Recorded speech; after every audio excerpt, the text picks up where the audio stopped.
Bienvenidos a este canal llamado Yo Te Lo Platico, donde te compartimos la vida y obra de los escritores más famosos de México y del mundo. Esta vez te presentamos una maravillosa obra de Amado Nervo titulada Amnesia. Amado Nervo nació en Tepic, Nayarit, en 1870. Quiso seguir la carrera de abogado y estudió 2 años, pero el fallecimiento de su padre quebrantó rápidamente la economía familiar y lo obligó a volver a Tepic, donde tuvo que ponerse al frente de lo poco que quedaba para ayudar a su familia, que era numerosa. Tiempo después se mudó a la Ciudad de México, donde empezó a ser conocido colaborando en la revista Azul de Manuel Gutiérrez Nájera. Se relacionó con escritores mexicanos como Luis G. Urbina y Tablada, y con algunos extranjeros como Rubén Darío y José Santos Chocano. Formó parte de la redacción del Universal, El Nacional y El Mundo. Ingresó en el cuerpo diplomático siendo embajador de su país en Madrid y en Montevideo, Uruguay. Su primera obra, llamado El Bachiller, muestra rasgos naturalistas. Después aparecieron sus libros de poemas Perlas Negras y Místicas. Durante 1901 conoció al amor de su vida, Ana Cecilia Luisa Dayes, quien falleciera en 1912. Amado Nervo cayó en una tremenda depresión y es ahí donde surge su obra maestra, La amada inmóvil. Amado Nervo falleció a los 48 años en Montevideo, Uruguay, donde residía como jefe de la misión diplomática de México. Vamos a comenzar. Por favor, acompáñanos. Amnesia. Capítulo 1. Toda la comedia o el drama de mi vida, no sé aún lo que es, dependió de una cerilla y de un soplo de viento, como dijo el otro. ¿Acaso dependen algo menos tenue las grandes catástrofes de la historia? Acababa de cumplir 30 años. Iba por la calle del barrio de Salamanca, supongamos que por la de Ayala. Cogí un pitillo. Quise encenderlo, pero no hubo manera. Saqué mi caja de cerillas nuevamente, pues soy hombre prevenido, pero un soplo de viento apagó la primera cerilla y creo que la segunda también. Me metí en un portal de una cierta casa lujosa para lograr mi perseverante deseo. Encendí al fin el pitillo, pero mi corazón se encendió al propio tiempo. Bajaba los escalones de la marmórea escalera Luisa Núñez, la que 10 meses después era mi esposa, en el Templo de la Concepción de la calle de Goya. El flechazo. Tú no sabes lo que eran los ojos de Luisa, ni los de Pastor Imperio, ni los de Minerva del Vaticano podrían comparárseles. Habrás advertido el supremo encanto de unos ojos claros, verdes o zarcos especialmente, en un rostro moreno, encanto y misterio. Los de Luisa eran zarcos. En su tez trigueña, de un trigueño oscuro, evocaba reminiscencias de límpidas fuentes de la morena tierra. Debo advertir, para que no se culpe a otro, más que a mí de mi desgracia, que uno no ve, sino que varios amigos oficiosos y buenos desaprobaron mi matrimonio. Conocían a Luisa y sabían que era una mujer frívola, muy pagada de su hermosura, de su pelo negro y luciente, de su boca admirablemente dibujada, de su cuello sulamita, de la esbeltez, en suma, de su cuerpo. Es incapaz de querer a nadie, no está enamorada más que de la imagen que le devuelve el espejo, me cuchicheó Antonio Arévalo, que había sido su pretendiente. Se muere por los trapos, me reveló su íntima amiga Leonor X. Tiene por las joyas una pasión de urraca, insinuó otra de sus predilectas.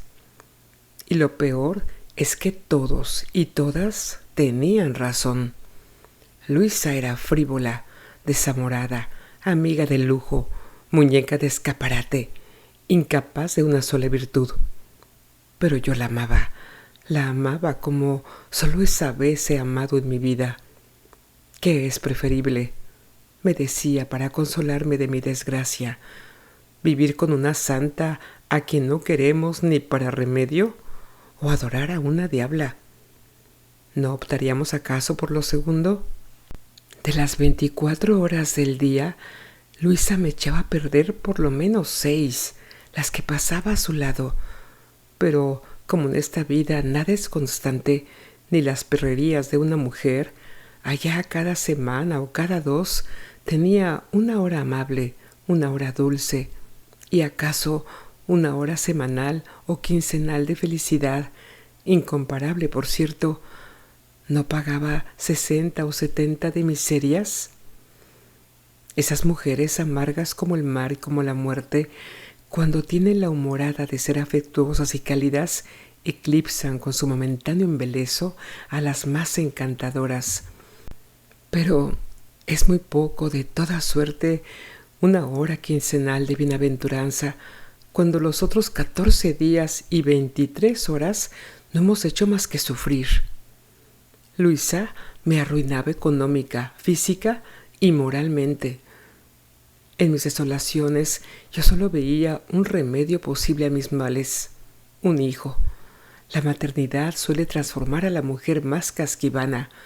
Se han visto casos de conmovedoras metamorfosis. Sin embargo, llevábamos ya 2 años de cadena, exclamando quizá cada uno a sus solas lo que reza la célebre aguafuerte de Goya: ¿quién nos desata?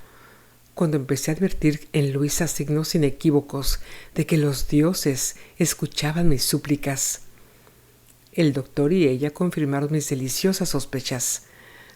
Como era una mujer elegante y vanidosa, discurrió pasar los meses de buena esperanza en el campo. Busqué una quinta rodeada de árboles cerca de una vieja ciudad castellana, y nos fuimos a vivir allá con nuestros criados de más confianza, un piano y algunas docenas de libros. La soledad, el apartamiento exasperaron los nervios de Luisa, pero yo huía con mis libros a las habitaciones más apartadas del caserón y, contemplando a ratos el campo y a ratos con mis autores favoritos, iba pasando el tiempo. Estaba visto que la mala suerte, así lo creía yo en mi ceguera, me había de seguir a todos los escondrijos. A pesar de nuestras precauciones, el alumbramiento de Luisa fue inesperado. El médico se hallaba en Valladolid, a cientos de kilómetros de nuestra quinta. La comadrona estuvo en su cometido a la altura de un zapato, y Luisa, a consecuencia de un descuido, tuvo una hemorragia tal que por poco deja huérfana a la pobre niña que vino al mundo en circunstancias tan tristes. Se salvó por milagro, pero quedó en un estado de debilidad tan grande que en un mes después apenas si podía penosamente andar. Vino la anemia cerebral con todos sus horrores y su memoria empezó a flaquear. Olvidaba con frecuencia los nombres de las cosas. Se extraviaba en el caserón, confundía a los criados. Un día desconoció inclusive a su propia hija. Pusiéronla en el regazo y se le quedó mirando con perplejidad. Por fin llegó lo esperado con angustia: la amnesia completa. El alma de Luisa, aquella alma frívola, locuela, mariposeante, cruel a veces, pero alma al fin, naufragaba en el océano de la inconsciencia. Como un telón negro, la mano misteriosa de lo invisible cubría el pasado. Detrás quedaba la identidad del yo, el hilo de luz que ata los estados de conciencia, los experimentos, las sensaciones de la vida anterior. Luisa Núñez ya no existía. Un fantasma, hermoso, de carnes delicadas y tibias, pero fantasma nada más, continuaba la vida de aquella mujer adorada. Me fui con ella a París a buscar un especialista famoso. La examinó concienzudamente y me dio una conferencia sobre psicosis antiguas y modernas. No creía que fuese hacedero en mucho tiempo, en años quizá, que Luisa recobrase la memoria de su pasada existencia, pero en cambio era posible reeducarla para la vida, como una niña. Cabía enseñarle nociones simples, darle lecciones de cosas, sin fatigar su cerebro, seguir con ella en el campo, en un sitio sano y apartado, un procedimiento análogo a los de los kindergartens. Me dijo el doctor, y me dio el porqué con explicaciones técnicas que no acertaría a repetir y que ni vienen al caso. Es como si hubiera vuelto a nacer. ¿Ha leído usted, prosiguió con sonrisa ambigua, lo que dicen las religiones indias y algunos de los griegos acerca de la palingenesia? El alma, al encarnar, olvida toda su larga historia anterior, que según parece no le serviría de estímulo, sino de desconsuelo, y haría imposibles sus relaciones con muchos de sus semejantes, pues es de claro pasado que el imperfecto no soportaría la vista de su asesino, el marido engañado la de su infiel, el comerciante la de su cajero ladrón, inconcluso, que quien en otras vidas tropezó y cayó, perdería en la actual con ese recuerdo la moral para regenerarse. El alma, pues, como la flor de loto, pero no olvida en realidad ciertas cosas, según afirman los teorizantes, solo que sus recuerdos se transforman en instintos. El hábito no es más que un recuerdo despersonificado, dice Janet. De allí las simpatías y antipatías, las corazonadas, los presentimientos. Pues bien, el caso de su esposa es análogo. Renace ahora. Nada recuerda de su vida pasada, hasta ignora que tuvo una hija, pero su memoria, que procederá como instinto mientras no cure de la amnesia, hará, así lo espero, que experimente simpatías por usted. Con dulzura y sobre todo, recuérdelo, sin fatiga, usted la reeducará. En suma, añadió, la experiencia es nueva, dulce y tentadora. Con el mismo cuerpo de la mujer amada, el destino le otorga a usted un alma nueva, un alma blanda que usted, si es artista, sabrá modelar. Las palabras de aquel sabio médico, que por pura casualidad no era materialista, me sedujeron, y algunos días después, con mi esposa, mi hija y mis fieles criados, me instalaban en una hermosa quinta de Santander, desde la cual el panorama era admirable, como todos los panoramas de la montaña. Capítulo 2. En el fondo de mi alma había cierta inquietud ante el fenómeno que se producía de tan peregrina manera en la vida del ser más íntimo llamado. Su memoria, me había dicho el doctor, procederá como instinto mientras no cure de la amnesia.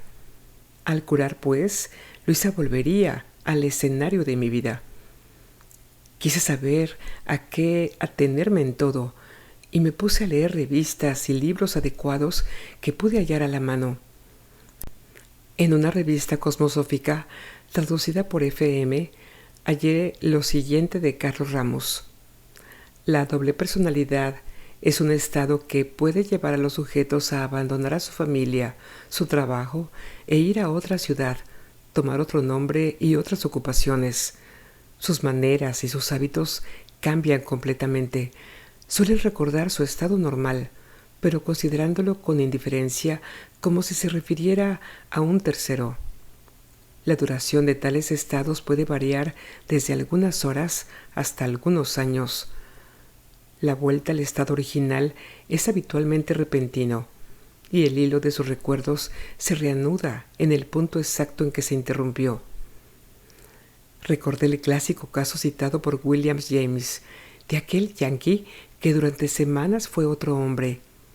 Leí lo que dice Ribot, la teoría de Bergson, acerca de este punto. En una revista de variedades encontré, guardándolo cuidadosamente, el párrafo que sigue. Un fenómeno extraordinario de multiplicidad. Uno de los fenómenos más extraordinarios que el mundo ha ofrecido a los hombres de ciencia es el que ha sido objeto de un minucioso estudio por parte del doctor Alberto Wilson en Inglaterra. Se trata de un ser humano que reúne en sí 10 personalidades distintas y enteramente independientes una de la otra. El sujeto es una joven, casi una niña, que a los 13 años experimentó un ataque de gripe. Aunque curó de aquella enfermedad, en su inteligencia dejó la misma profunda huella. Desde entonces, en efecto, parece como si la muchacha hubiese tenido 10 cerebros distintos, pues se ha observado en ella 10 personalidades perfectamente distintas, pasando de una a otra de vez en cuando de un modo irregular y sin que la paciente se diese cuenta de estos cambios. El doctor Wilson ha tomado numerosos datos sobre los caracteres de cada una de estas personalidades. Unas veces, la joven aparecía como una muchacha asustadiza y tímida hasta la exageración. Huía de sus propios padres, ocultándose en cualquier lugar. Un día tocó una arruga de una tela y empezó a gritar diciendo que era una serpiente.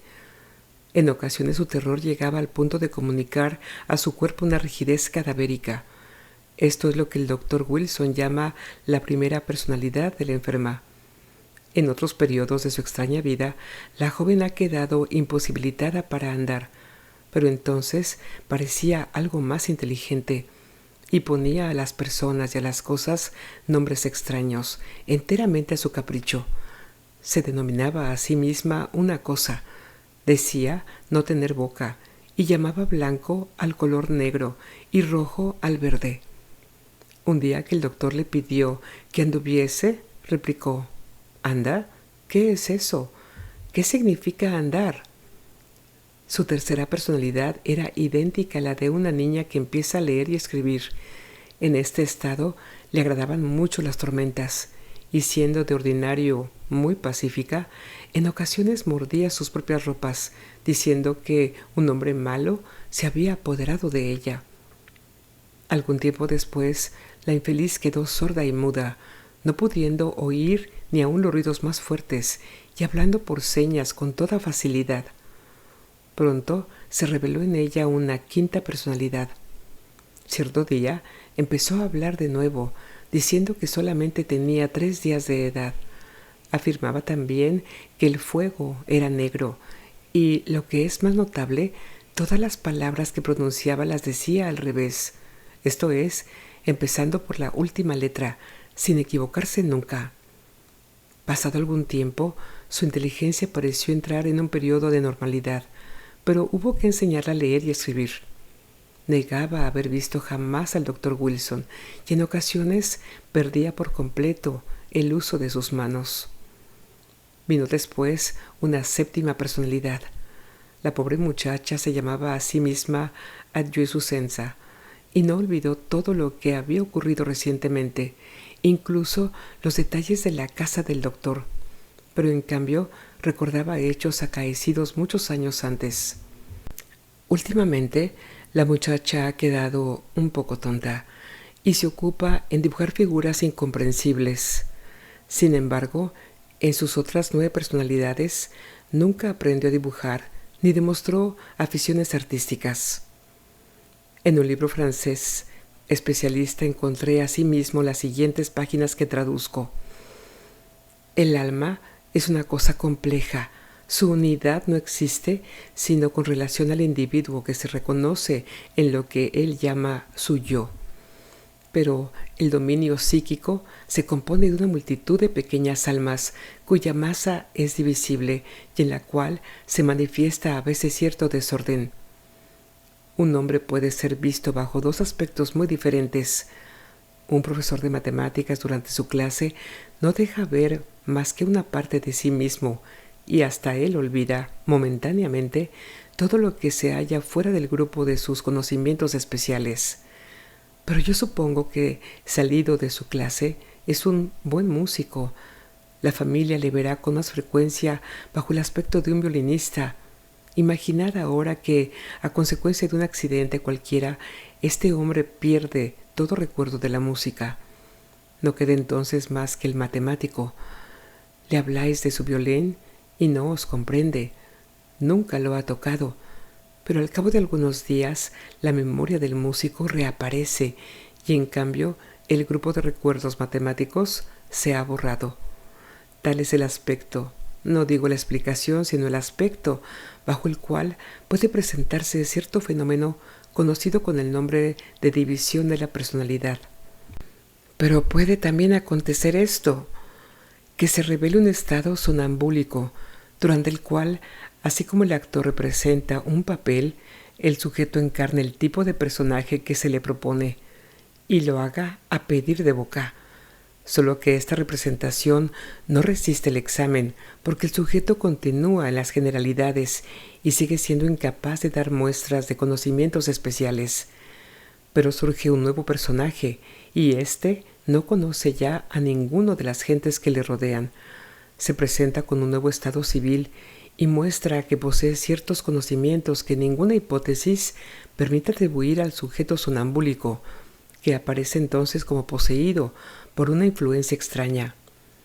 Es el fenómeno que ha ofrecido frecuentemente la señora Piper en estado de trance y al cual la Sociedad de Investigaciones Psíquicas ha consagrado muchos gruesos volúmenes de sus anales. Son estos, se dirá, hechos aún insuficientemente conocidos. Nosotros pretendemos que un hecho experimentado, observado por autoridades competentes, por inexplicado que sea, se convierte en una verdad empíricamente probada, lo que basta para que se le admita como base de deducciones futuras. El caso es inexplicable fisiológicamente, verdad útil de retener. Pero, lo repetimos, caemos aquí en un abismo de complejidad. Parece algunas veces que una amnesia parcial ocasiona en el sujeto la desaparición de todo un periodo de su existencia, y lo que hay de más admirable es que nada, fuera de esto, indica en el paciente trastorno alguno. Así que una persona instruida y bien educada va a caer en trance para despertarse en un estado en el que habrá cambiado de carácter sin tener recuerdo alguno de su estado precedente. No conocerá ya ni a las personas de su intimidad, hasta el carácter de su letra habrá cambiado. Será en suma otra persona. Una nueva crisis sobreviene y el sujeto despierta en su primer estado, ignorando completamente el estado segundo que acaba de dejar. El doctor Assam de Burdeos, según creo, ha observado un caso que es ya clásico en Félida, cuyos cambios de personalidad se manifestaron durante largos años.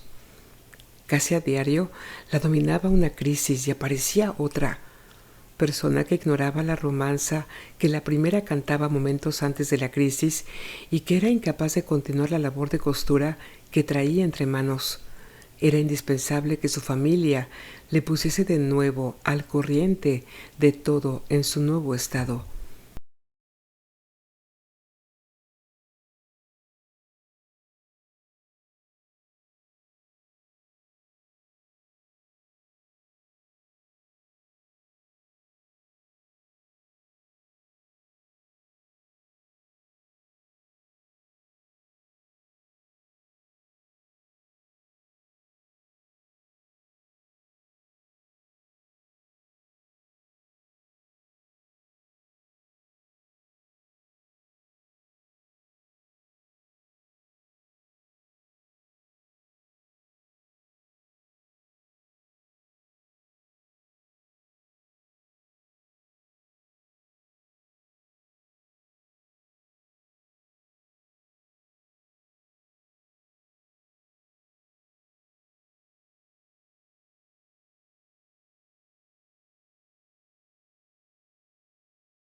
Felida II tenía un perrito que quería mucho.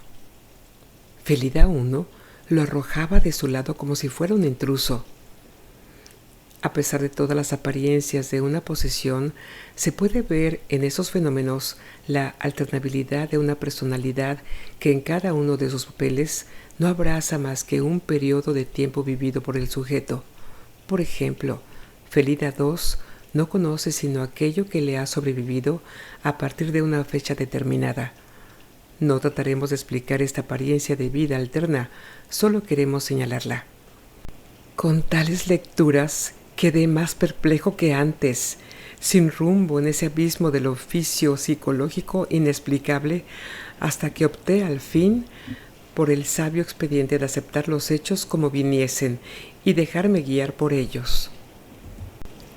Capítulo 3. Empecé por llamar a mi esposa Blanca, como para hacer más real la idea de su renacimiento. Luisa, aquella Luisa coqueta y veleidosa, maligna y vana, había muerto. De ella nacía Blanca, y de que nacía de veras, de que en ella había como un nuevo ser, fue temprano testimonio de su dulzura. Era dulce como una abejuela, tímida, medrosilla, puerilmente afectuosa. Obedecía a la menor de mis indicaciones con sumisión conmovedora. Yo, sin fatigar en lo más mínimo su cerebro delicado, iba iniciándola blandamente en el aprendizaje de la vida. Teníamos un vasto jardín que descendía desde la escalinata de la inminente casa en ondulaciones verdes y aterciopeladas. Las flores llenábanla de regocijo y yo iba pacientemente enseñándoselas una a una y repitiendo sus nombres: rosa, geranio, clavel, ebónimo. Complacíase en la sociedad de las mocitas de 12 y 14 años y cada día, merced a ellas, ampliaba sus conocimientos, su vocabulario. Divertíala extraordinariamente saltar a la comba, jugar a todos esos juegos de la puerilidad, que son siempre en el fondo los mismos. Un día vino con encantadora sencillez a decirme: «Tú y yo somos novios, ¿verdad?». Me quedé perplejo por un momento. «¿Quién te ha dicho eso?». «Manolita. Me ha dicho que cuando un hombre y una mujer se quieren, pues son novios y se casan». Debo advertir que yo no había intentado insinuarle siquiera la idea de que era mi esposa. Parecíame aún harto complicada para su inteligencia, que florecía apenas como un nuevo y candoroso pensamiento. «¿Y tú y yo nos queremos por ventura?», le pregunté. «Yo te quiero», me respondió, zanjando dulcemente la cuestión y echando sus brazos a mi cuello. «¿Tenemos, pues, que casarnos como los otros?». «Naturalmente». «¿Y serás dichosa?». «Muy dichosa». Desde aquel día, la idea del matrimonio ancló en su espíritu, sobre todo porque sus amiguitas le decían que iría al templo vestida de blanco y coronada de azares, que en el altar arderían infinitos cirios, que sonaría el órgano y que unos pequeñuelos vestidos preciosamente la recibirían regando flores a su paso. «¿Es verdad todo esto?», me preguntaba. «Es verdad».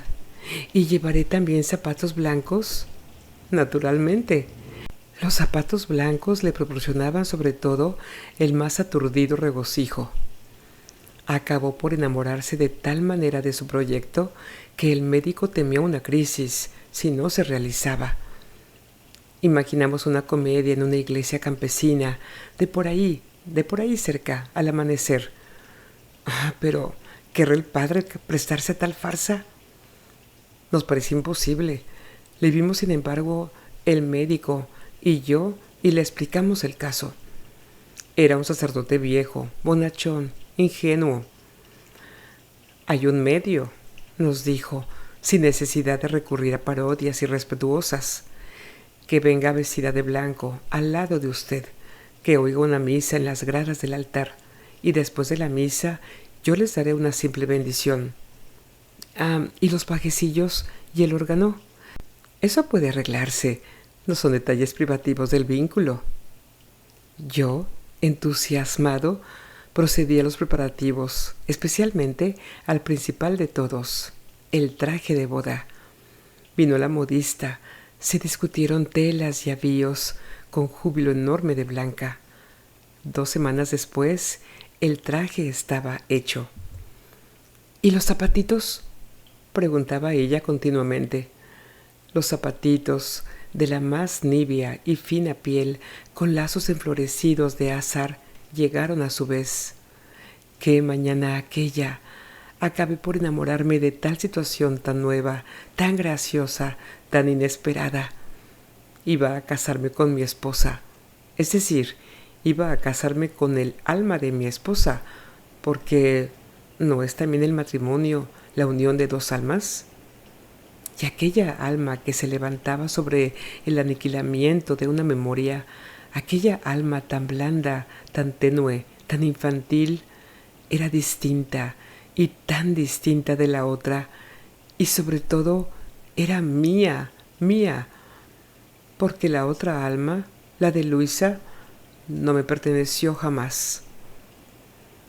Con esta imaginación que yo tengo, con la hermosura de mi novia en el tímido y tembloroso amanecer, con el olor del incienso, con la música del órgano, acabé por posesionarme de tal suerte de mi papel que fui el novio ideal, el novio que por fin realiza una esperada quimera. Hasta pensé que Dios creaba con el barro de la otra aquella novísima Eva, para recompensarme en su bondad infinita de todas las amarguras de mi vida. Blanca, radiante, oía la misa a mi lado. De vez en cuando volvía a mí su rostro, ayer aún pálido, hoy sonrosado, como si la débil llamita de una nueva vida se encendiese allí ante el altar. Me miraba con la clara mirada de sus grandes ojos, llenos de vaguedad, de una vaguedad que no tenía la mirada de Luisa, de sus ojos divinos que eran como 2 corolas de loto en el agua oscura de un lago, como 2 urnas de ensueño. Cuando el viejo sacerdote nos bendijo, estremecióse ella ligeramente y una viva luz alumbró su cara morena. Parecía como si su alma, a través de los velos y las brumas, rectificase su crueldad anterior y reencarnase con el tácito y misterioso designio de consagrarse para mí y para siempre. Cuando bajamos, precedidos de 2 niños rubios que regaban flores y que iban vestidos de trajes Luis XIV color salmón, la rústica escalinata del templo, a lo largo de la cual algunos boquiabiertos aldeanos contemplábamos como a fantasmas, salía el sol, un amarillo y jovial sol de España. Parecíame que ni Blanca ni yo pisábamos las gradas, éramos 2 almas, nada más que 2 almas que iban a vivir confundidas en aquel rayo de oro por los siglos de los siglos. Cuán gentil fue su abandono en mis brazos, cuán confiado y cuán tierno. Sí, aquella era otra vida. En el ánfora de mis amores había una nueva esencia. Cuántas cosas bellas, nobles, buenas iba yo a escribir en la blanca página de esa alma. Con cuánta delicadeza iba a cultivarla, a educarla. Dije al principio que mi mujer no reconocía a nuestra hija, la cual, fenómeno estupendo en su expresión, en su dulzura, en su suavidad celestial, parecía hacia Blanca, no a Luisa.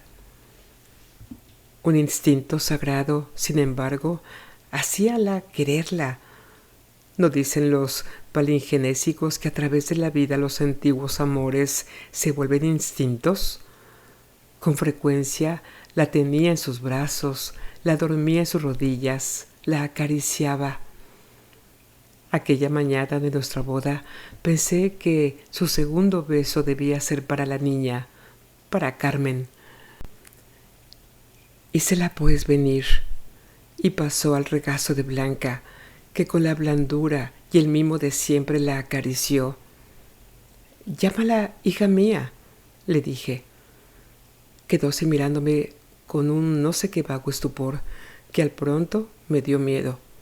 Mas luego, sumisa, repitió con una voz melodiosa pero lejana: «Hija mía», y dio un largo beso a Carmen, que sonreía y alargaba sus manos minúsculas, acariciando a su madre el rostro con esa adorable torpeza de los niños, cuyas almas intentan manejar el mudo instrumento de un cuerpo que se forma. A medida que pasaban los días después de nuestra boda, el carácter de Blanca se despuerilizaba, volviéndose de una dulzura más grave.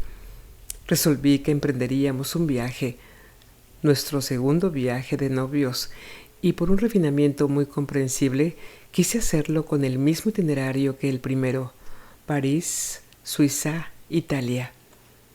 Dejé a Carmen en buenas manos y partí con Blanca, loca de contenta a la sola idea de meterse en un tren.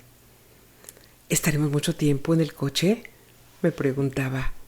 «Ya lo creo, pues por lo menos un día y buena parte de la noche para ir a Madrid. Después 26 horas en el Sudexpreso para ir a París. Y luego horas y horas para ir a Suiza, para luego bajar a Italia. Eso quiero yo, que estemos mucho tiempo ahí». El mundo no entraba aún, innecesario es decirlo, en la hirviente zona de la guerra, del ciclón. El mundo estaba todavía en paz. Las grandes metrópolis vivían confiadas en su vida de negocio, de placeres y de intelectualismo. París rebosaba en júbilo, en fiebre, en luz y en vitalidad. El corazón gigantesco del planeta latía con ritmo acelerado, pero isócrono, sin el menor presentimiento de catástrofe. Triunfaba el tango argentino. La Veithilem, Chez Paillard, Chez Pichard, Chez Maxima. Los buenos luises de oro se prodigaban entre canciones de Mohamed, melodías lánguidas de violines húngaros, roces de seda, chasquear de besos. Eran los tiempos en el que firma esta verídica historia escribía. Se escuchan lejanas orquestas que tienen no sé qué virtud. El bosque es un nido de fiestas, oh, mi juventud, islotes de azul claridad, cascada que en blando fluir despeña su diafanidad, dicha de vivir. Mujeres que solo se ven aquí como cisnes pasar y prometedoras de un bien que no tiene ningún par. Prestigio de flores de lis, perfume de labios en flor. París, oh París, invencible amor. Blanca no recordó ni por un instante a la febril capital de las capitales. Encontraba en todo el sabor de lo nuevo. Se entregaba a la alegría de vivir como una colegiala que acaba de dejar los tutelares muros del Sagrado Corazón y empieza su etapa mundana. Todas las noches íbamos a un teatro distinto, mas yo tenía cuidado previamente de explicarla con los detalles apropiados el argumento de las diversas obras para que se diese cuenta de ellas. Pues de sobra está decir que su conocimiento del francés había naufragado con su memoria. Sin embargo, al terminar la pieza solía decirme que la había comprendido perfectamente. Merced a una cuidadosa selección de los espectáculos, iba yo educando su nueva y admirable sensibilidad. La música, sobre todo, ayudaba a ello. La gran ópera, la ópera cómica, los conciertos Lamoureux, hasta el propio Concertgebouw, servíanme a maravilla de maestros. Por esta época empecé asimismo a proporcionarle ciertas lecturas diáfanas, sencillas pero de grandes autores. Con qué fruición plasmaba yo, si cabe la palabra, aquella alma mía, solo mía, absolutamente mía.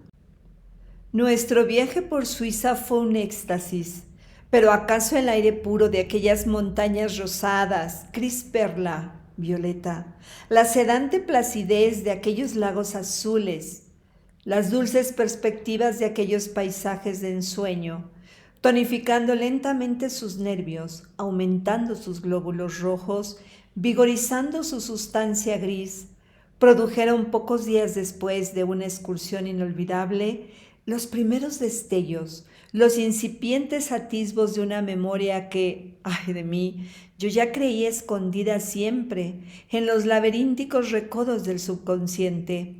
Fue en Venecia, una tarde, al volver del Lido, en la plaza de San Marcos, entre las palomas familiares. Blanca llevóse las manos a la frente y palideció un poquito. Conduje el asustado a un café cercano de las galerías y pedí un cordial. Ella me miraba sin hablar. «¿Pero qué te pasa? ¿Qué tienes?», le preguntaba yo con ansiosa insistencia. «Nada, es que», respondió por fin débilmente, «una sensación muy extraña. Me ha parecido en un momento dado, con claridad como de relámpago, muy penosa, que esta plaza la había yo visto ya contigo». Un pavor infinito me paralizó por unos instantes el corazón y me puso frío en los huesos. Recordé mis diversas lecturas y una frase corroboradora de ellas del sabio especialista francés: la amnesia, vigorizando el organismo lentamente, suele curarse también lentamente. Los recuerdos, las imágenes, aislados y confundidos al principio como las estampas revueltas de una historia, van con blandura ordenándose hasta que empieza la vida anterior a verse en fragmentos y por fin en integridad.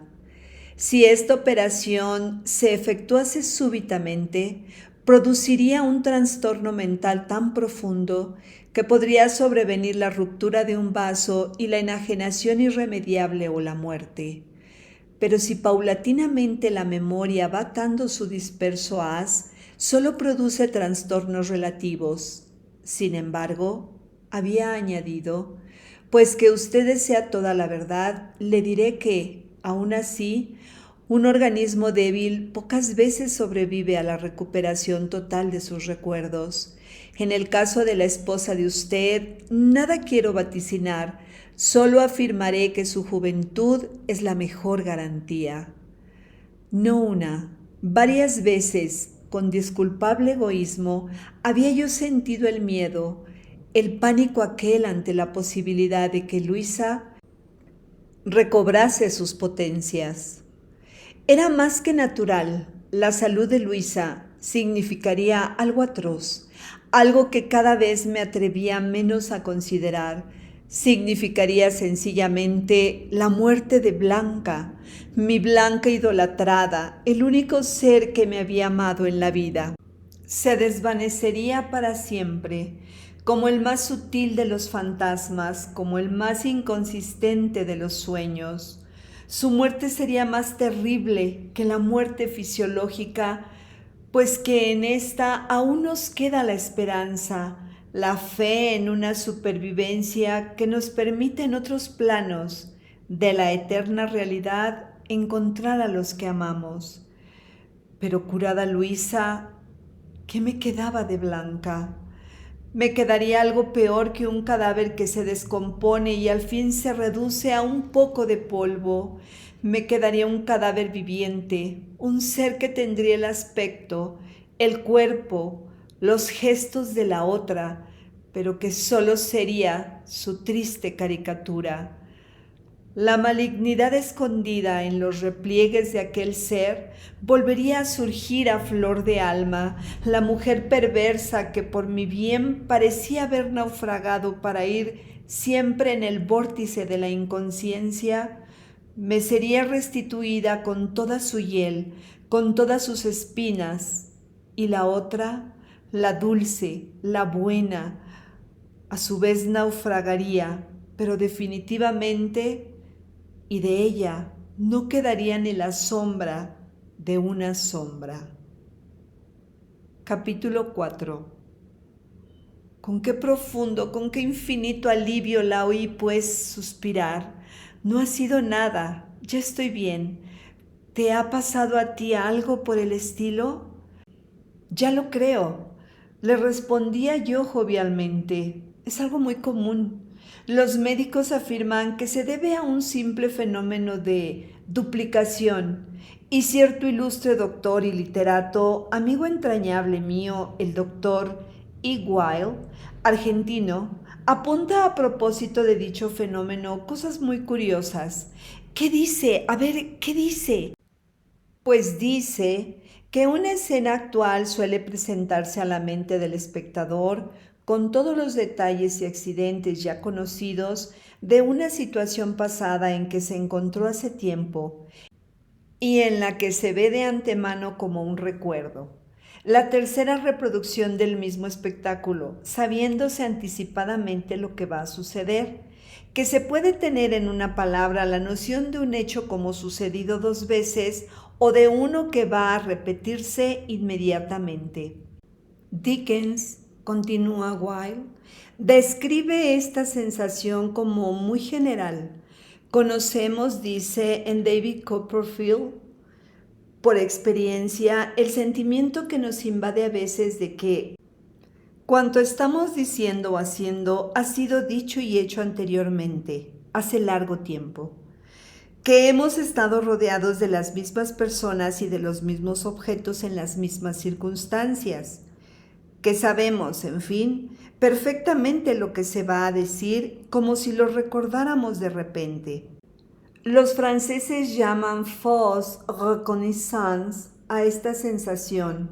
Más propio sería llamarla, según el Dr. Weil, doble percepción, en la cual el mismo acontecimiento parecería haber ocurrido en dos o más épocas. Qué raro, ¿eh? Dijo ella pensativa. Muy raro y muy curioso, agregué yo. El doctor Weil recuerda de un estudiante de medicina, quien para preparar su tesis sobre el fenómeno referido, fausse reconnaissance, publicó en 1897 un cuestionario de 36 artículos, con el fin de saber en qué circunstancias físicas y morales y con ocasión de qué accidentes las personas que le respondieran habían experimentado esa extraña impresión, en virtud de la cual el mismo hecho se les había presentado como pasado y presente al mismo tiempo, teniendo ellas además la clara visión de lo que iba a suceder como si lo recordaran de golpe. Cita a Dickens. En un delicioso libro autobiográfico que se intitula Aguas abajo, que el doctor Weil está escribiendo, dice que él mismo, en la novela, él se llama Boris. Era muy propenso a sentir esta impresión. Con la explicación tan detallada del caso, yo pretendía que Blanca, demasiado instruida ya para comprenderlo, gracias a mí, no se preocupara más de él, sabiendo sobre todo que era conocido y corriente. ¿Y cómo la sentía? Pues verás, relata por ejemplo que en el curso de sus viajes llegó por primera vez a Nuremberg. Fue a ver un castillo y bailándose enfrente de los arcos de piedra de la puerta y del frontispicio, dijo a su acompañante: «Yo he visto antes esto. Adentro, en el patio, entre las columnas de una especie de claustro, está sentada una vieja. Se abrió la puerta y en efecto había un patio, un claustro y una vieja sentada entre dos columnas». «¡Qué extraordinario!», exclamó Blanca, ella divertida verdaderamente con mi narración, que sin embargo, en tratándose de tales o cuales vocablos, dejaba de entender. La explicación de mi docto amigo Weil, según el cual el hecho de la doble vista anacrónica del mismo objeto en el pasado y en el presente, depende del pasaje al sensorio común por dos vías diferentes, de una misma percepción, alojándose primero la que llegaba antes, transmitida directamente por el nervio óptico, y después la que hubiera recorrido vías combinadas. De esta suerte, la primera sería más antigua con relación a la otra. Pero sí le referí, por curioso, lo que el mismo doctor nos recuerda de Dickens. En una de sus novelas de este figura un vendedor de baratijas que ejercía su comercio en la vía pública junto a una casa grande y solemne. Nuestro hombre, al ver entrar en la casa y salir de ella constantemente ciertos individuos, dedujo que ellos la habitaban, y no deteniéndose en esto, les puso nombres, los acomodó en sus diversos departamentos y les atribuyó en su fecunda imaginación costumbres determinadas. Un día, por orden de la autoridad competente, entró en la vetusta mansión la justicia y tras de ella el público, con el vendedor aludido a la cabeza, el cual hubo de desmayarse al saber que el sujeto a quien él por tantos años había llamado Mr. Williams no era tal Mr. Williams, que la tía Marta era Miss Peggy, que el dependiente Frank no era dependiente sino socio y se llamaba John. No eran estos precisamente los nombres, pero para el caso es lo mismo. En fin, que los aposentos no estaban distribuidos en la forma que él les había adjudicado, ni respondían al plan trazado en su mente con líneas indestructibles. En resumen, el pobre diablo experimentó una desilusión completa y dolorosa, como si la destrucción de la fantasía que había creado fuera una desgracia.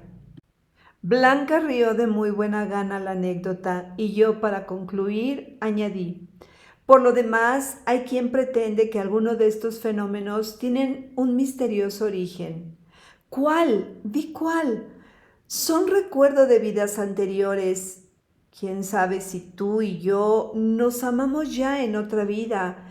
En Venecia debimos entonces amarnos mucho, ¿verdad?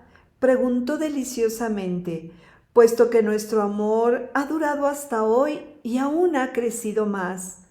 Estreché su mano con ternura y echamos a andar en busca de nuestra góndola para volver al hotel. Capítulo 5.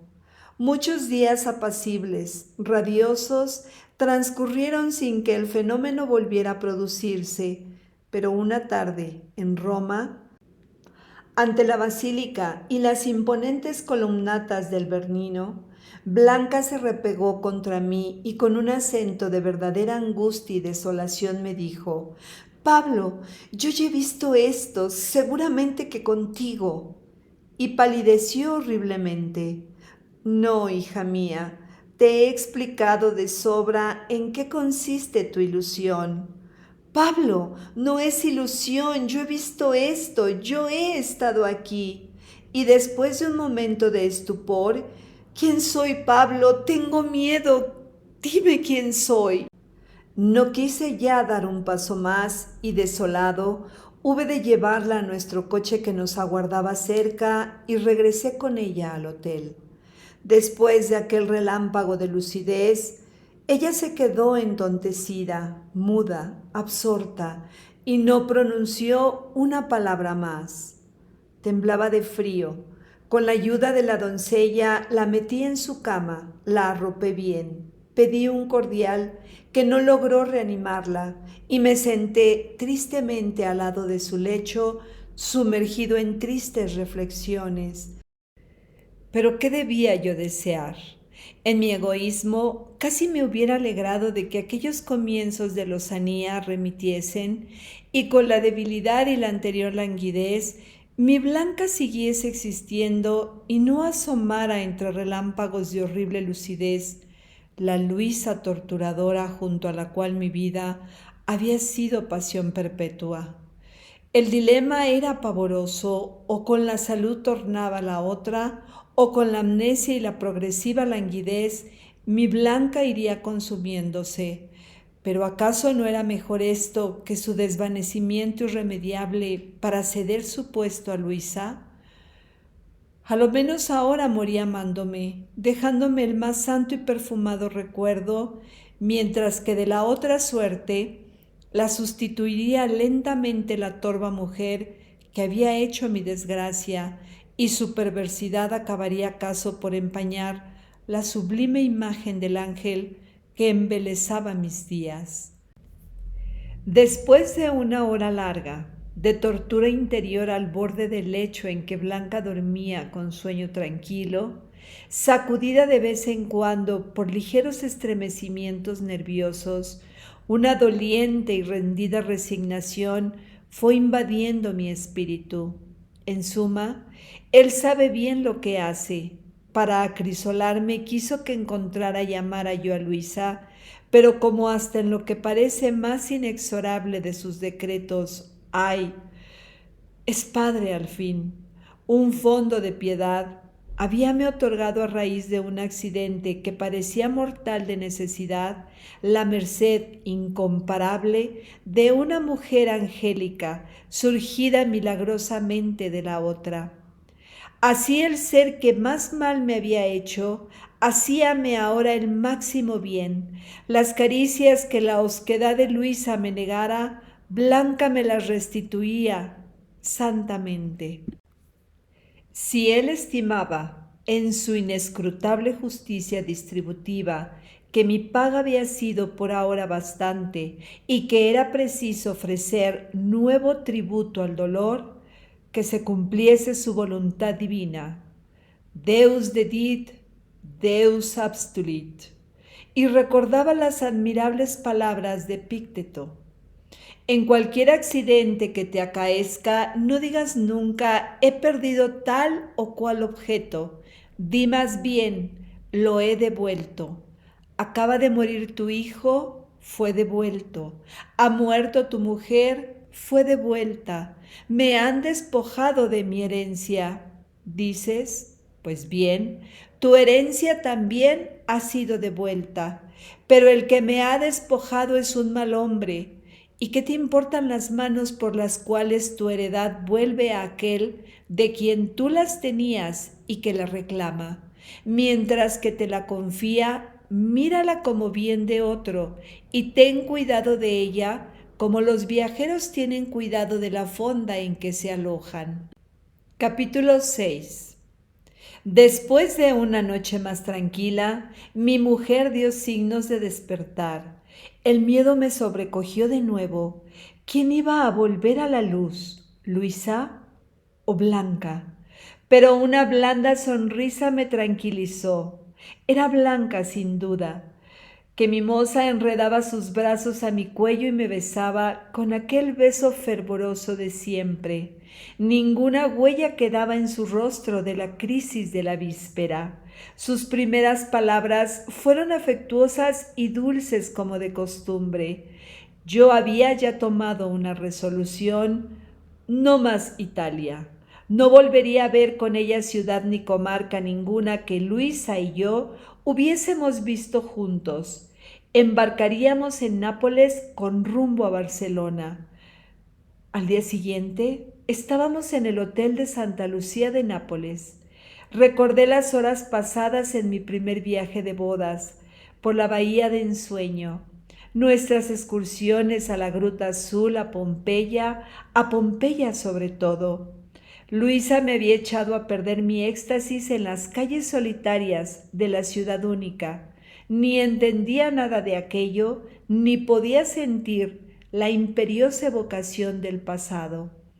En vano me afanaba yo por reconstruirle la vida romana. Bostezaba, se impacientaba y acabó por insistir en que volviésemos a Nápoles, temprano, para tomar el té, con una amiga que la guardaba en el hall del hotel. ¿Acaso Blanca, con su sencillez afectuosa, con su simplicidad, fuese mejor compañera de ensoñaciones que la otra? No sabía de historia más que lo que yo le desmigajaba, pero sabría en cambio callar y acompañarme plácidamente por las vías milenarias. No me atreví, sin embargo, a intentar la excursión por miedo a una nueva desgarradura del pasado y preparé nuestro embarque en el vapor italiano que regresaba a Barcelona. La naturaleza me ayudaba en mi propósito. Una lluvia persistente volvía grises y monótonos todos los paisajes, todas las perspectivas. Ya en el Mediterráneo lució empero el sol y el cielo se volvió de una incomparable limpidez. Azul y manso se mostró el mar. Parecíamos navegar a través de un ensueño de turquesas. La travesía fue un encanto. El vapor se detuvo en Génova, la Marmórea y en la vivaz y alegre Marsella. El panorama de las costas de Francia era por todo extremo embelezador. Pasábamos las horas muertas Blanca y yo junto a la borda. Le leía yo narraciones sencillas y hermosas. Me parecía tan feliz y la sentía con regocijo de todas mis entrañas y de todo mi espíritu, tan mía. En las pocas noches que pasamos a bordo, la luna unió su magia a toda la magia que nos circundaba. Una excelente orquesta tocaba en el gran salón y después, como el ambiente era tibio, sobre cubierta. Las mujeres vestían trajes claros y vaporosos. Blanca y yo íbamos a buscar nuestro sitio predilecto hacia popa y en cierto rinconcito. Permanecíamos silenciosos, inadvertidos, con una de sus manos en una de las mías. La música nos llegaba de lejos y sus melodías juntábanse a la cadencia leve de las olas. No recuerdo de noches tan felices en recogimiento mayor y más completo éxtasis. Pensé muchas veces que fuese cual fuese en adelante mi destino, yo ya no tenía el derecho de quejarme. El ánfora de mi alma había sido colmada de esencia. Un piadoso e invisible Ganímides echaba en mi cráter hasta verterlo el más generoso de sus vinos. Sentía yo ya que el alma de Blanca, en un inalterable y celeste reposo, identificábase con la mía. El alma de Blanca, sí, el alma de Blanca, que era al propio tiempo el alma de Luisa purificada por el amor que ésta no había acertado a sentir, un espíritu harto apegado a las mezquindades de la vida, por misericordioso decreto supremo, habíase dormido en los senos de la amnesia y despertado. Había despertado desnudo ya de toda su miseria, lavado ya de toda su vileza. ¿Para siempre? ¿Quién sabe? Pero ¿a qué temer? ¿Aquellas horas no valían por ventura la eternidad? El éxtasis no es la evasión por excelencia de las redes del tiempo y del espacio. Los bienaventurados no son felices durante toda la eternidad, según nuestra expresión oscura que atribuye al no tiempo duración. De Dios ha dicho Santo Tomás de Aquino que es un acto puro. Su contemplación es también un acto, no una sucesión de actos que pudiesen estar medidos por instantes, por días, años, siglos o milenarios. Una vez que el alma escapa de los sentidos y en vida suele escapar por medio del éxtasis, el tiempo deja de estar en su plano. Su ser es algo distinto de la sucesión y de la duración. Nosotros aquí nos imaginamos contar su bienaventuranza al compás de nuestros relojes, pero ella es la manumisa y no cae ya bajo esa férula. Por los siglos de los siglos evolucionarán los universos, mas las almas emancipadas siempre se hallan en el mismo instante, indivisible y sin duración. Y aún Él siempre sobra aquí. Basta decir están, o mejor acaso son. Los grandes amores tienen la noción inexpresable de estas cosas y yo la tenía y de seguro la tenía Blanca a mi lado. Al volver al plano de la duración, uníamos los dos cabos sueltos de tiempo y nos dábamos cuenta de las horas transcurridas, con la mirada vaga y los pies poco firmes, como el niño que se ha quedado traspuesto en un sillón y a quien se lleva a la cama. Descendíamos casi automáticamente a nuestros camarotes donde un sueño blando sustituía al blando éxtasis. Con qué tristeza volví a pisar tierra en Barcelona. Era el final de un corto ensueño. ¿Corto? No, de un ensueño en que habíamos aprisionado toda la eternidad. Capítulo 7. Recordaréis que os hablé al principio de amigos piadosos que cuando resolví casarme con Luisa intentaron disuadirme porque la conocían y trataban y conociéndola y tratándola, sabían que corría yo con ella al abismo. Pues uno de estos benévolos amigos dio de manos a boca con nosotros en el Paseo de Gracia, pocas horas después del desembarco. En cuanto nos vio, dirigióse rápido a saludarnos y yo no tuve tiempo de prevenirlo acerca de la metamorfosis de mi esposa. La escena fue por todo extremo pintoresca. «Hola Pablo, hola Luisa», exclamó él. Luisa se quedó inmóvil. Yo estreché la mano de mi amigo y guiñé un ojo. Guiño absolutamente inútil, como ustedes comprenderán. Insistió en saludar a mi mujer, quien extendió al fin la diestra que él besó, no sin cierto azoramiento. «Está usted un poquito desmejorada», observó el intruso. «¿Ha estado enferma?» «¿Pero quién es este caballero?», preguntó ella ingenuamente. «¿Cómo? ¿No me recuerda usted? Parece mentira. Y pensar que era yo, visita obligada los lunes y que he comido tantas veces en su casa». Luisa me miró con un desconcierto tal que tuve miedo de una nueva crisis y, comprendiendo la urgencia de cortar por lo sano, recurrí a un medio.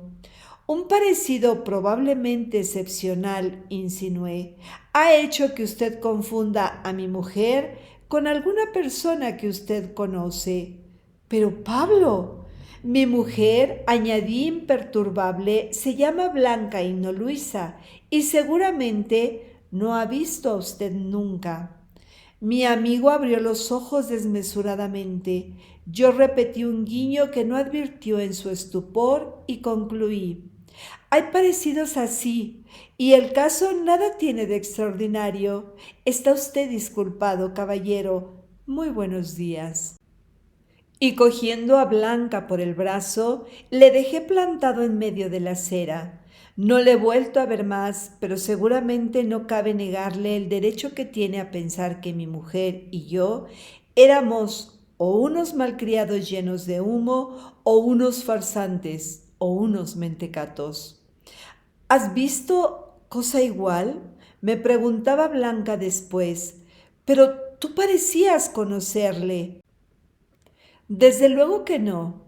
Como me saludaba con tanta amabilidad, le tendí la mano, pero ignoro quién es».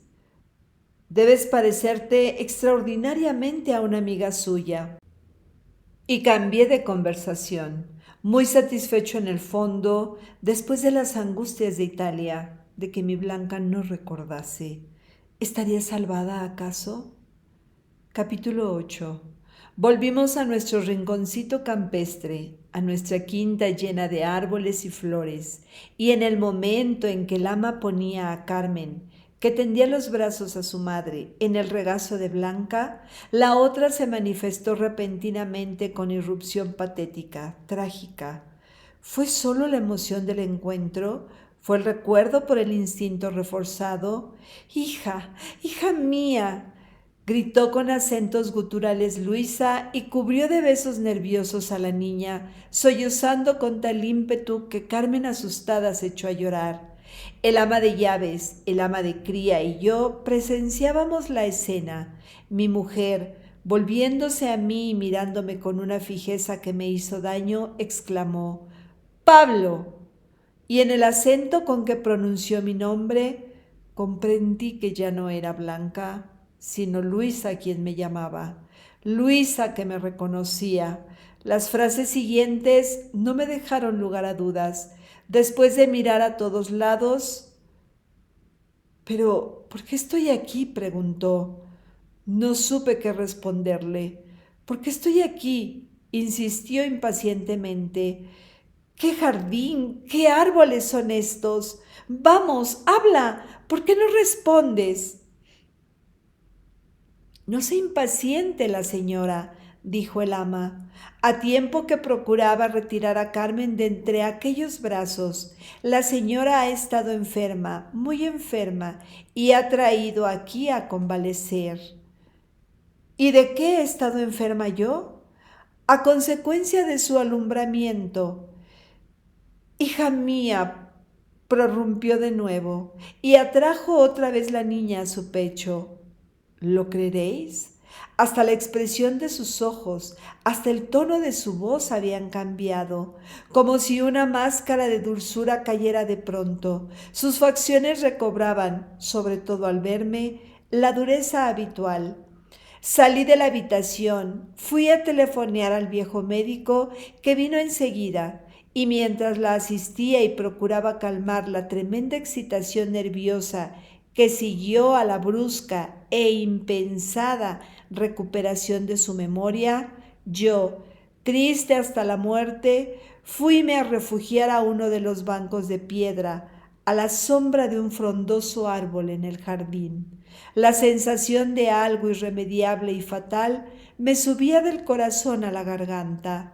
Una aplastante seguridad interior me decía que Blanca se había desvanecido para siempre, y como esta seguridad era intolerable, traté de combatirla, de aniquilarla con toda mi filosofía. Blanca, es decir, aquella modalidad del espíritu de Luisa, ¿estaba de veras perdida sin remedio? No, porque acaso lo mejor de Salma era una zona ignorada de conciencia, era el ángel verdadero que hasta el más vil de los hombres lleva aprisionado en su interior. Era el huésped divino que en nosotros habita, el sublime desterrado que a veces sacude gimiendo en el fondo más íntimo de nuestro yo sus pesadas cadenas. ¿Y no es por ventura aquello mejor que hay entre nosotros, aquello que denuncia la gema labrada acaso en milenarios, lo que por fuerza ha de sobrevivirnos? ¿No es lo óptimo del ser lo que permanece después de ese cambio que llamamos muerte? Cuando se deshiciese en el sepulcro aquel cuerpo en el cual, como en un templo purificado por el dolor, se había revelado la verdadera diosa, mi Blanca incomparable, no sería la vana, la veleidosa, la irritable, la maligna Luisa quien sobreviviese, sino el alma inmaculada, cristalina, simple y todo amor, toda ternura que se me mostró después. Vino el doctor en esto a interrumpir mis reflexiones. Amigo mío, me dijo, su esposa se nos pone mala. La crisis ha sido demasiado aguda, demasiado repentina. ¿Se nos muere, doctor? No tanto, hay juventud, lucharemos. Dígame la verdad, doctor, usted conoce la firmeza de mi carácter y no debe ocultarme nada. Pues bien, sí, pobre amigo mío, se nos muere. Mejor es así, pensé, aunque profundamente emocionado. Si la otra no había de volver a mirarme, a sonreírme, a amarme, mejor es así. Y con firme paso me dirigí a la alcoba en que estaba mi esposa tendida en el lecho. Al llegar, sus grandes ojos negros me miraron con fijeza, pero no pareció ya reconocerme. Llenos estaban aquellos ojos de extravío y de sombra. Toda la noche agonizó, yo no me apartaba ni un instante de su lado. Al amanecer su lividez me dio miedo. Toqué sus manos, empezaban a enfriarse. No había hecho ningún movimiento. El estertor empezaba ríspido a resonar en la estancia. Se iba a ir pues para siempre, sin una palabra, sin una mirada, sin un gesto de ternura que me denunciase a Blanca, que me revelase que Blanca me amaba aún antes de perderse en el mar sin orillas. Apreté con desesperación sus manos heladas y con un fervor inmenso pedí a lo desconocido que aquella alma no se alejase sin renovar definitivamente su pacto de amor. Mi oración llegó a la entrada de lo invisible. Después de algunos minutos en que seguía yo oprimiendo con fuerza aquellas manos y sollozando de rodillas al borde del lecho, la moribunda abrió los ojos. Mi corazón, mi cuerpo todo, se estremeció al reconocer la mirada dulcísima, tierna, inconfundible de Blanca. Temí, sin embargo, equivocarme y esperé con infinita angustia que se abriesen aquellos labios descoloridos que iba ya a sellar la eternidad. Pablo, mi Pablo, pronunció dulcemente. ¿Me quieres?, le pregunté exabrupto, con miedo de que el hielo definitivo congelase sus palabras. ¿Eres siempre mi Blanca, la Blanca de mi corazón? Siempre tu Blanca, me respondió sonriendo, con su expresión extática. Siempre, siempre. Y expiró. Cae la tarde. Estoy en Biarritz, frente al mar.